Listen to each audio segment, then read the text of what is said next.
우리 성도님들은 혹시 지나온 인생 중에서 후회한 적이 있으십니까? 만약 있다면 언제가 가장 후회되십니까? 사람들은 보통 껄껄껄로 후회한다고 합니다. 첫 번째는 해볼 걸 하면서 후회한다고 합니다. 실패하더라도 그때 용기 내서 한번 해볼 걸. 왜 그때 망설이고 안 해봤을까? 시도하지 못한 것에 대해서 후회를 한다고 합니다. 여기에는 또 반대적인 의미도 있습니다. 그때 하지 말 걸. 왜 그때 이걸 해서 이렇게 힘든 삶을 살아갈까? 고통스러운 시간이 없을 텐데 하면서 후회한다라는 겁니다. 우리 인생은 앞날을 알 수 없습니다. 오늘 이렇게 살았다고 해서 내일 이렇게 되리라는 보장을 할 수가 없는 거예요. 그래서 지난날 했던 일 때문에 후회하고 하지 않았던 일 때문에 후회하며 산다라는 겁니다. 두 번째는 참을 걸이라고 해서 감정과 행동에 대해서 후회한다고 합니다. 그때 한 번만 더 참을 걸. 왜 그런 말과 행동을 했을까? 이것은 홧김에 한 그 말 한마디와 행동 때문에 그동안 소중한 사람에게 상처를 남기고 공들여 쌓아놓은 모든 관계가 무너질 때에 찾아오는 후회입니다. 다시 그때로 돌아간다면 그렇게 날카로운 말 대신에 따뜻하게 안아줄 걸. 그렇게 모진 말 대신에 환한 미소와 사랑으로 대해줄 걸이라고 하면서 그런 아쉬움은 늘 뒤늦게 찾아옵니다. 마지막 세 번째는요, 베풀 걸입니다. 인간관계와 나눔에 대한 후회를 한다라는 겁니다. 인생의 마지막 순간이 가까워질수록 사람들은 자신에게 얼마나 가졌나 이것보다 누가 내 곁에 있나, 내가 누구를 위해 얼마만큼 베풀며 살았는가를 되돌아본다라고 합니다. 어차피 다 두고 갈 텐데 왜 그렇게 움켜쥐고 살려고 발버둥을 쳤나? 조금 더 사랑하며 살 걸, 조금 더 나누며 살 걸, 조금 더 가족을 신경 쓰며 살 걸 하면서 채우기 위해 바쁘게 살아왔던 인생 속에서 더 나누지 못하고 더 사랑하지 못함을 후회한다라는 겁니다. 인간은 그렇게 지나간 어제를 보면서 수많은 껄껄껄 하며 한숨을 내쉰다라는 거예요. 그런데 그게 잘못된 것은 아닙니다. 누구나 그렇게 살아가고요. 살아갈 수밖에 없는 것이 연약한 우리의 인생입니다. 자, 그런데 오늘 본문은 우리에게 놀라운 사실을 선포하고 있습니다. 인간은 지난 일들에 대해서 할 걸, 해볼 걸, 하지 말 걸 하면서 늘 후회를 남기지만 하나님은 결코 후회하심이 없으시고 실수하지 않는 전지하시며 전능하신 분이시기 때문에 모든 절망과 좌절과 고통을 다시 소망과 기쁨으로 바꾸실 수 있다라는 겁니다. 자, 오늘 이 주시는 말씀을 통해서 후회와 한숨이 가득한 우리의 인생에게 주시는 하나님의 위로가 무엇인지, 또 그 위로가 우리의 삶을 어떻게 변화시키시는지 함께 은혜 나누기를 소망합니다. 자, 지난 시간에 말씀드린 대로 이사야는 성경의 축소판이라고 부릅니다. 전반부 1장에서 39장까지는 이스라엘의 죄와 경고와 심판에 대한 메시지로 가득 채워져 있습니다. 자, 그리고 후반부인 이제 40장으로 넘어가면 분위기가 완전히 바뀝니다. 마치 구약에서 신약으로 넘어가는 것처럼 심판의 선언 대신에 위로와 회복의 말씀이 가득 채워지고 있습니다. 자, 오늘 본문 1절에 보시면 하나님께서 이 40장 첫 부분에서 이렇게 말씀을 합니다. 너희의 하나님이 이르시되 너희는 위로하라, 내 백성을 위로하라. 위로하라. 하나님의 말씀이 선언되었습니다. 우리 성도님들, 우리가 일반적으로 생각하는 위로가 어떤 겁니까? 제가 사전적인 정의를 찾아보니까 이러했습니다. 따뜻한 말이나 행동으로 슬픔이나 괴로움을 덜어주거나 달래주는 행위. 자, 그런데 제가 설교를 시작하면서 성도님들에게 어떤 질문을 드렸습니까? 후회에 대한 말씀을 드렸잖아요. 이상하지 않습니까? 보통 이 위로에 대한 설교를 한다면 제 질문이 바뀌어야 되잖아요. 우리 성도님들 위로해 보신 적이 있으십니까? 위로를 받아보신 적이 있으십니까? 이렇게 질문을 드려야 되는데 왜 후회에 대한 질문을 드렸을까요? 우리 성도님들은 담임 목사에 대한 신뢰가 아주 두터우시기 때문에 무슨 말을 하는 데는 이유가 있겠지 하면서 그런 신뢰의 눈빛을 보내주고 계시는데 감사합니다. 다 이유가 있습니다.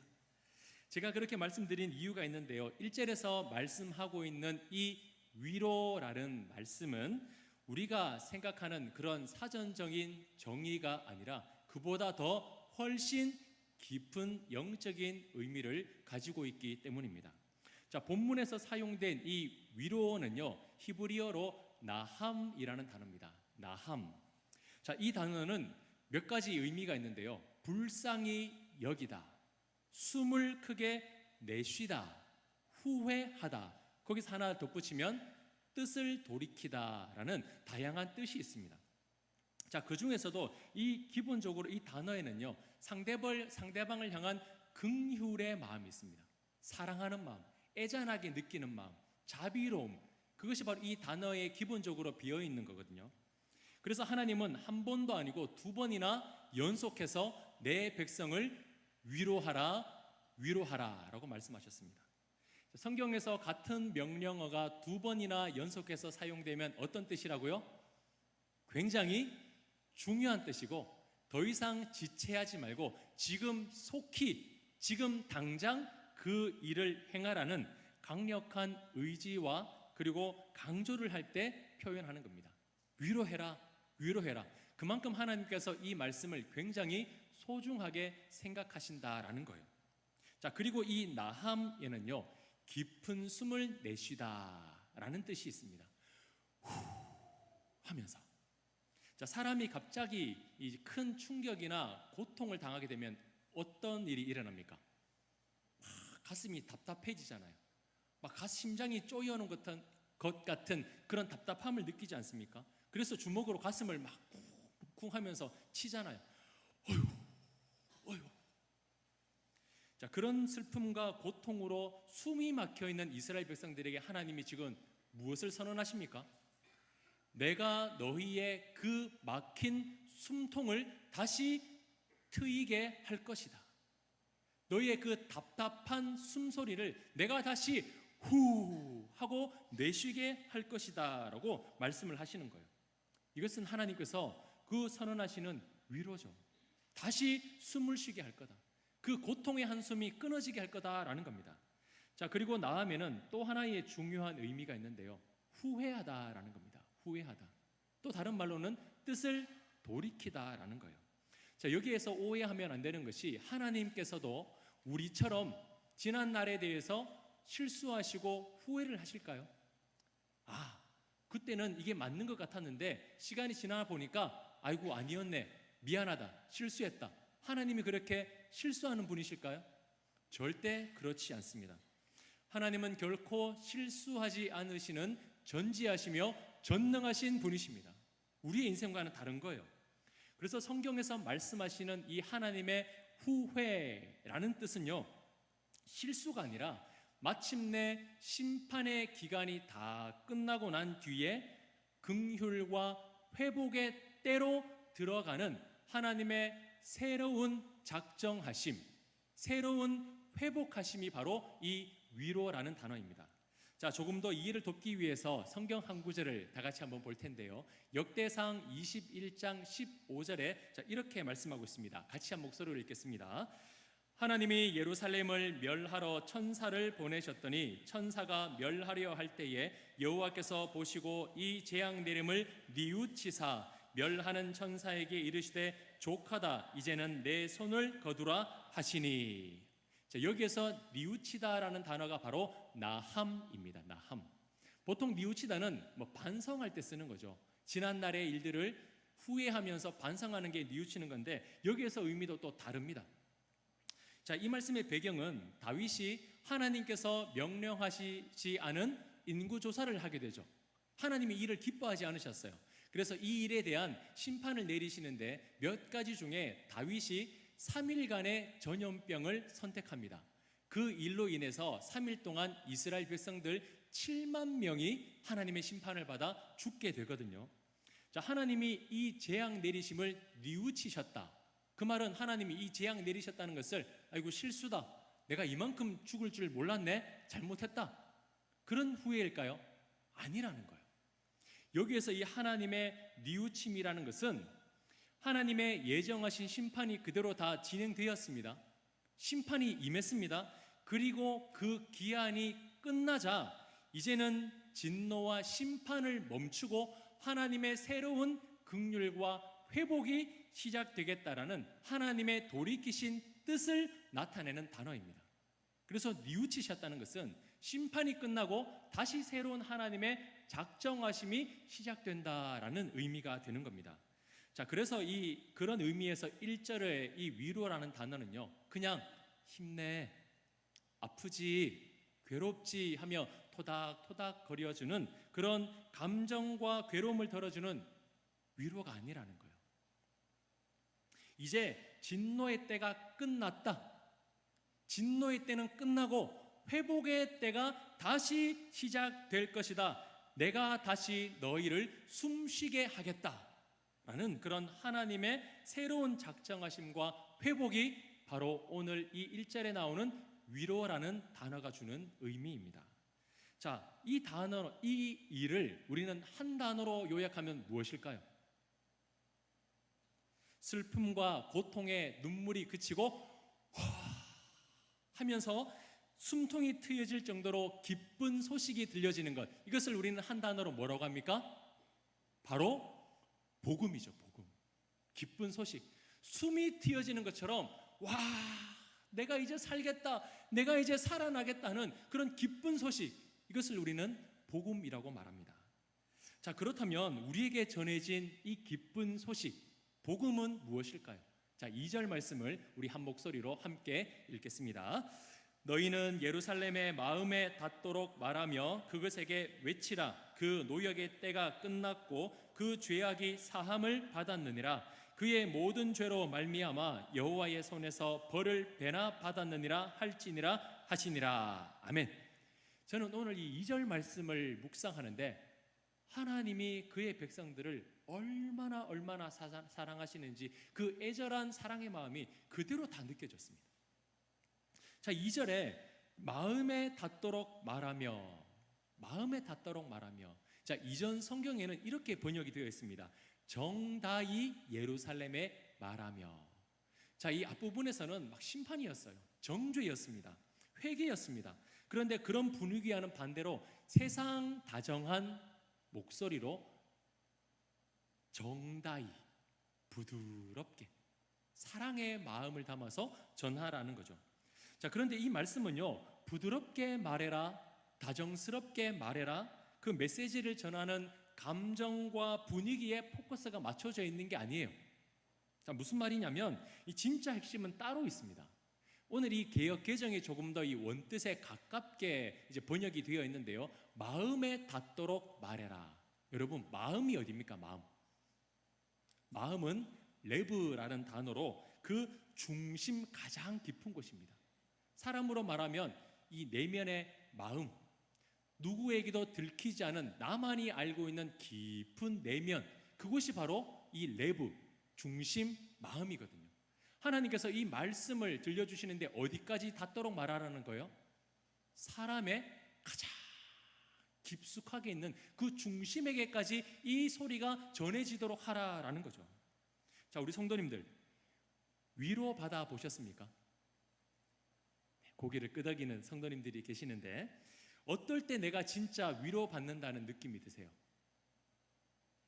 어떤 여러 가지가 있겠지만 아마도 진짜 위로를 받는다는 느낌은 내가 듣고 싶은 말을 누가 해줄 때일 겁니다. 내가 진짜 필요한 것을 누가 해줄 때 정말 나 위로받았어 라는 마음을 들 겁니다. 누군가가 무엇을 많이 해주고 노력을 해주고 다 중요합니다. 그런데 진짜 내가 그것을 원하지 않는다면 고맙지만 진짜 위로는 아니에요. 내가 정말 필요한 것을 해주고 필요한 부분을 도와줄 때 우리는 진짜 위로를 경험하게 됩니다. 자, 1절에서 하나님께서 심판받아 무너진 이스라엘을 향해서 숨통을 트게 해주겠다, 내가 위로해 주겠다라고 말씀하셨잖아요. 이제 그 위로가 어디로 향하고 있습니까? 예루살렘의 중심, 마음입니다. 겉으로는 보이지 않는 부서지고 무너지고 황폐해져 있는 그 이스라엘의 그 예루살렘의 중심 안에 있는 진짜 필요한 것을 해줘라, 진짜 듣고 싶은 말을 해주라 라는 겁니다. 세상 사람들은요, 아무리 많은 것을 해준다 해도, 최선을 다한다 해도 일시적입니다. 그리고 한계가 있습니다. 한다고 해도 다 마음에 들게 할 수는 없어요. 그런데 하나님은 어떻습니까? 하나님은 우리의 마음까지 닿을 수 있는 분이십니다. 아무리 나에게 사랑하는 사람이라도 내게 많은 것을 해준다 해도 100% 내 마음을 다 만족시키지 못해요. 근데 하나님은 내 마음에까지 닿을 수 있는 분이라는 거예요. 지금 내 마음이 어떤지, 내 감정이 어떤지, 내 영적인 상태가 어떤지 하나님은 그 깊은 중심까지도 들여다보시는 분이라는 거예요.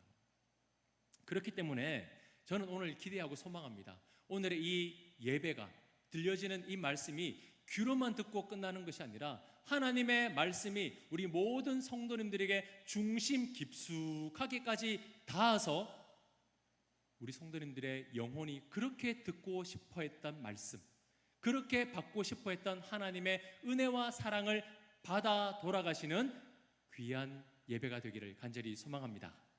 자, 그렇다면 지금 예루살렘의 그 중심에 필요한 말이 뭘까요? 정말 예루살렘이 듣고 싶어하는 말이 무엇일까요? 하나님께서는 그 중심에 대고 무엇이라고 선언하십니까? 자, 2절을 다시 한 번 더 보시면요, 그 노역의 때가 끝났고 그 죄악이 사함을 받았느니라. 하나님의 심판이 임할 것이다라는 메시지를 들은 순간부터 이스라엘에게는 고통이 시작되었습니다. 우리가 이제 드디어 심판을 받는구나. 우리는 하나님의 언약을 받은 선택받은 백성이라고 생각했고, 우리는 무엇을 하든지 간에 용서받고 구원받는 백성이라고 생각했는데 우리가 하나님의 심판을 받는구나. 그때부터 고통이 시작되는 거예요. 그러면서 이런 생각 들지 않겠습니까? 이 심판이 끝이 날까? 내가 다시 하나님께 용서를 받아서 하나님의 그 선택받은 언약 백성으로 회복될 수 있을까? 아니야. 다시는 용서받지 못할 거야. 다시는 하나님의 그런 백성과 자녀가 될 수 없을 거야. 우리는 이제 끝이야, 끝. 우리는 다시는 회복할 수 없어. 영영 버림받고 죽게 될 거야.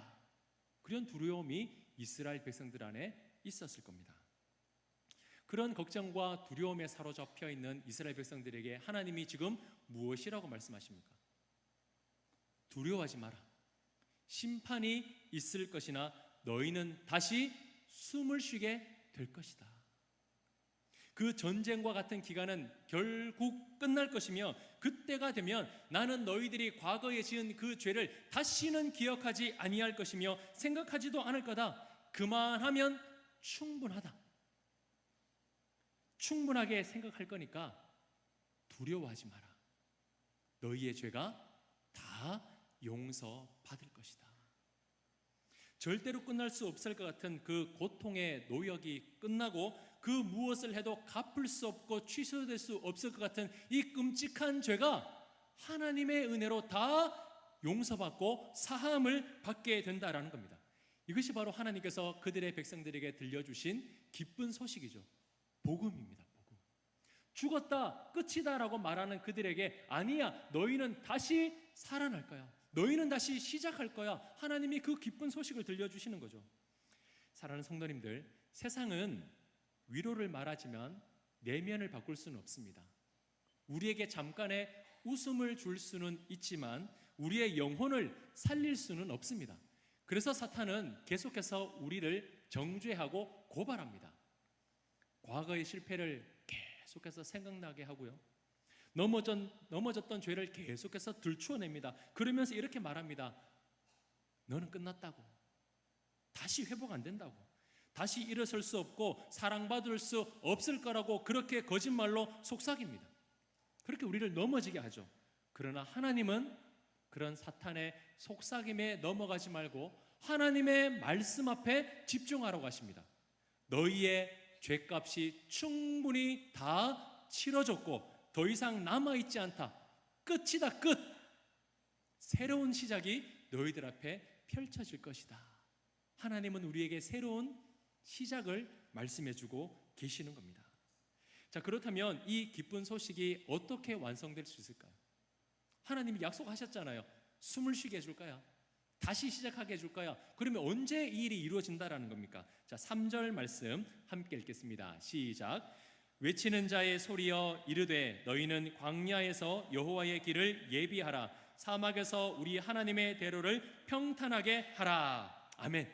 이 3절은 우리에게 놀라운 말씀을 선언하고 있습니다. 하나님께서 이스라엘을 향해서 찾아와라. 열심히 노력해서 내 앞에 있는 데까지 와봐라. 노력해봐라. 이렇게 말씀하시지 않고 내가 너희에게 가겠다. 길을 준비해라. 내가 너희를 찾아가서 만나주시겠다라고 지금 하나님이 말씀하시는 거예요. 왜일까요? 이스라엘 백성들은 죄 때문에 하나님께 갈 수가 없는 거예요. 상처받고 그 받은 상처가 너무 깊어서 하나님께 되돌아갈 힘이 없었습니다. 자격도 없고 힘도 없고 다 무너져 있는 상태예요. 그래서 하나님께서 말씀하시는 겁니다. 내가 너희에게 찾아가겠다. 내가 너희에게 가주겠다라는 겁니다. 우리가 갈 수 없어 하나님께서 친히 우리 가운데 찾아오신 이야기, 이것이 바로 복음이에요. 복음. 우리에게 찾아와 주신 것만 해도 감사한데 하나님은 거기에서 멈추시지 않습니다. 자, 이어지는 4절에서는 우리를 만나기 위해서 하나님께서 어떻게 하시겠다고 말씀합니까? 골짜기마다 도두어지며 산마다 언덕마다 낮아지며 고르지 아니한 곳이 평탄하게 되며 험한 곳이 평지가 될 것이요. 하나님께서 골짜기와 산과 언덕과 가파 내지르는 절벽을 다 무너지게 하고 메꿔버리심으로 평지를 만들어 버리겠다라는 거예요. 왜요? 만나시기 위해서. 누구나 다 하나님을 만나게 하기 위해서입니다. 소외받고 고통받아 깊은 골짜기에 숨어있는 사람들, 산과 언덕을 수없이 오르내리며 고통의 한숨을 내쉬며 살아가는 사람들, 깎아 내지르는 듯한 그 절벽에 매달리는 것처럼 하루하루 위태롭게 살아가는 그 모든 사람들이 다 하나님을 만날 수 있도록 골짜기들, 산과 언덕을, 절벽을 깎아서 무너뜨려서 메꿔서 평지로 만들어 버리겠다라는 겁니다. 한 사람도 제외되거나 빠짐없이 누구나 다 와서 하나님의 살아계신 말씀을 듣도록 하나님이 그렇게 하겠다라는 거예요. 자, 그렇다면 이렇게 숨막히도록 고통받고 있는 백성들에게 숨통을 트여줄 수 있는 분, 여호와의 예비하신 길을 따라 오셔서 모든 평지를 만들어 주심으로 말미암아 모든 죄인들을 만나 주시고 그들에게 새로운 인생을 주시는 분, 그분이 누구십니까? 바로 예수 그리스도십니다. 그래서 사랑하는 성도님들, 오늘 본문은요, 단순히 지쳐있는 사람들에게 힘내세요, 용기 내세요, 다 잘 될 겁니다, 감정으로 위로하고 격려하는 말 정도가 아니에요. 진짜 우리가 듣고 싶어하는 말씀, 우리를 낫게 하시고 회복하게 하시는 그 구원자가 우리에게 찾아오셨다. 고통의 노역을 끝내시고 그 끔찍한 죄악의 사슬을 끊어내 버리심으로 말미암아 모든 죄를 사해 주신 그 만왕의 왕이 우리에게 찾아오셨다. 그 구원자 예수 그리스도가 우리에게 찾아오셨다. 선언되어지는 복음의 메시지가 바로 오늘 본문의 말씀입니다. 이 약속의 말씀이 예수 그리스도를 통해 성취될 것이다라는 그 약속의 말씀이 지금 이사야 선지자를 통하여 선언되고 있는 거예요. 예수님은 그 약속대로 이 땅에 오셔서 어떻게 하셨습니까? 멸시받고 소외되고 고통받아 골짜기에 숨어있는 사람들을 찾아가서 만나주셨습니다. 그 누구도 그들에게 필요한 말을 해주지 않았어요. 그 누구도 한마디의 위로 말도 해주지 않았습니다. 도리어 그들은 손가락질을 하면서 그들을 비아냥거리고 그들을 저주했습니다. 그의 부모가 저주를 받았다. 그가 하나님의 진노를 받아서 저주를 받았다. 그래서 저런 질병을 얻었고 저래서 저런 고통을 당하게 되었다. 그렇게 질책을 했습니다. 그런데 예수님은 그들에게 직접 찾아가 주셔서 그들이 정말 듣고 싶어 했던 말씀을 해주셨습니다. 너의 죄가 사함을 받았다. 너에게 구원이 임하였도다.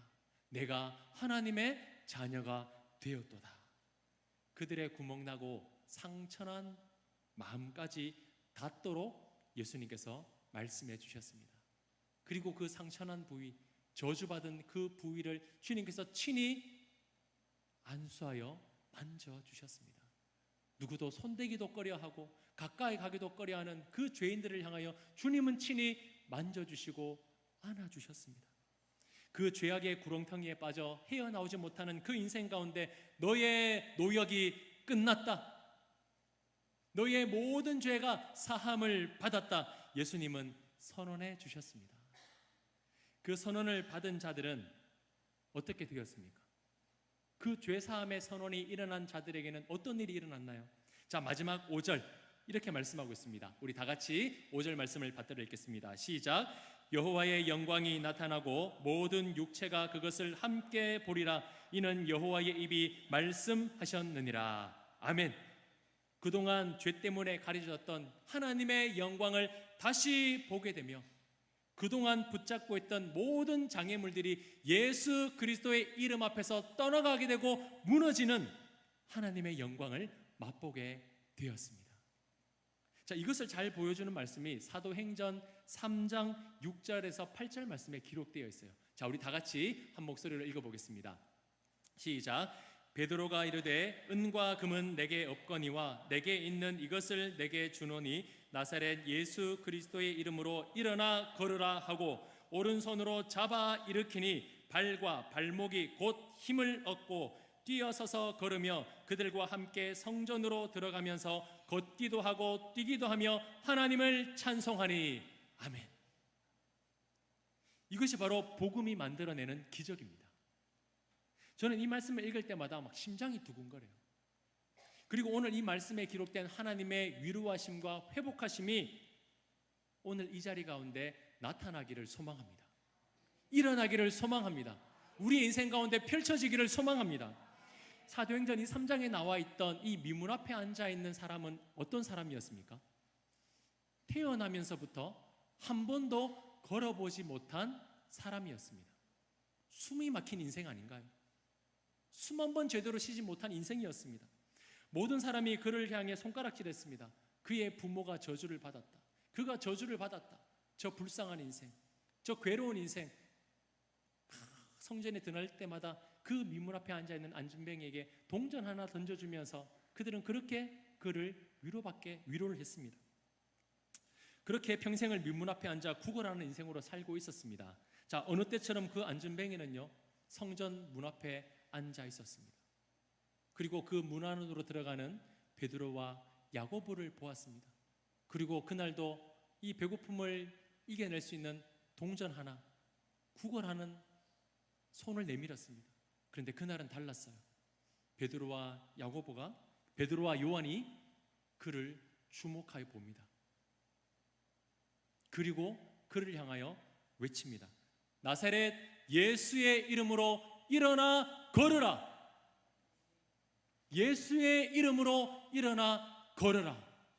그에게 예수님의 이름을 전해 주었습니다. 그 안진뱅이는요 육체적인 골짜기, 산과 언덕, 그 절벽을 가진 사람이었습니다. 단 한순간도 기쁨의 숨 한 번 쉬지 못하고 숨막히는 인생을 살고 있었습니다. 그런 그가 직접 성전 안으로 들어가 예수님을 만날 수 없으니 어떻게 되었습니까? 예수님이 말씀을 통하여 그 민문 앞에 앉아있는 안진뱅이에게 찾아와 주셨습니다. 그에게 말씀으로 찾아오신 예수님을 통하여 그가 어떻게 되었습니까? 발과 발목이 힘을 얻고 뛰어서서 일어나 걸으며 고통의 골짜기가 무너졌습니다. 산과 언덕이 무너졌습니다. 절벽이 무너졌습니다. 평지가 되어버렸습니다. 그 평지가 되어버리자 그 안전뱅이는 어떻게 되었습니까? 일어나 성전 안으로 들어갔습니다. 여러분, 이 예수의 이름이 선언된 그곳에 노역이 그치고 죄 사함을 받게 되는 역사가 일어났습니다. 그런데 우리가 놓치지 말아야 할 진짜 클라이막스가 무엇이냐면, 단순히 이 안전뱅이가 일어나 걸었다, 병이 고침받았다, 병 고침이 있는 게 아니에요. 그 다음에 있습니다. 걷기도 하고 뛰기도 하면서 어디로 들어갔습니까? 성전 안으로 들어가 무엇을 했습니까? 하나님을 찬양했습니다. 여러분, 이것이 복음의 기적입니다. 자, 그리고 9절에서 10절에 이어서 보면 모든 백성이 그 걷는 것과 하나님을 찬송함을 보고 그에게 일어난 일로 인하여 심히 놀랍게 여기며 놀라니라. 단절되었던 하나님과의 관계가 회복되고 모든 사람들이 하나님의 영광을 바라보게 되는 것, 이것이 바로 복음이 일으키는 기적입니다. 사랑하는 성도님들, 바라옵기는 이 복음의 역사가 이 자리에서 예배드리는 우리 모든 성도님들에게 일어나기를 주님의 이름으로 축원합니다. 이 성전 민문에 앉아있던 이 안전뱅이, 상처받은 사람, 숨 한 번 내쉬지 못하는 그 고통의 인생 가운데 예수님이 찾아오셔서 예수님이 말씀으로 그 심장 깊숙한 곳까지 찾아오셨을 때에 그는 일어나 뛰고 성전 안으로 들어갔습니다. 그도 이제는 하나님의 자녀요 구원받는 언약 백성이 된 것입니다. 사랑하는 성도님들, 우리는 지난날 후회와 무너짐과 깊은 상처 속에서 여전히 살아가고 있지는 않습니까? 세상 그 누구도 그 상처, 그 아픔 씻어낼 수 없습니다. 그러나 예수님께서는 우리의 중심까지 찾아오셨습니다. 그곳에 대고 우리에게 말씀해 주십니다.